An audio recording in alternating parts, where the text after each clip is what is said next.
नाननी जैन मठातील हत्ती प्रकरणी सर्वोच्च न्यायालयात जाणार। नाननी येथील जैन मठातील महादेवी हत्तीला ताब्यात घेण्यासाठी कोल्हापुरात पथक दाखल होताच त्यावरून येथे तणावाचे वातावरण तयार झाले आहे। या हत्तीला घेऊन जाणाऱ्या गावकऱ्यांनी तीव्र विरोध केला। यासाठी शुक्रवारी ग्रामस्थांनी मूक मोर्चा काढला। तसेच या मागणीसाठी गावात गावबंदही पाळण्यात आला।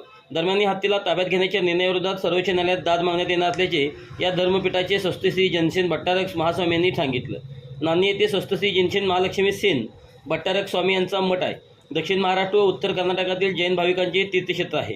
मठामध्ये हत्ती पालनाची धार्मिक परंपरा आहे। सध्या येथे 24 वर्षीय महादेवी नावाचा हत्ती आहे। या हत्तीचे संगोपन योग्य पद्धतीने केले जात नाही असा मुद्दा घेऊन पेटा या संघटनेने हत्ती कल्याणासाठी स्थापन करण्यात आलेल्या उच्चाधिकार समितीकडे तक्रार केली होती। या समितीने तसेच पुढे उच्च न्यायालयात या हत्ती गुजरात येथील वनतारा पशुसंग्रहाकडे पाठवण्यात यावा असा आदेश दिला।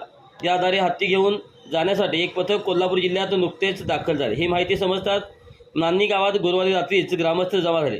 तसेच हजारो जैन बांधव मठाचे भाविकही नांदी दाखल झाले। या हत्तीला ताब्यात घेतली जाऊ देणार नाही अशी भूमिका घेत त्यांनी जोरदार विरोध दर्शवला।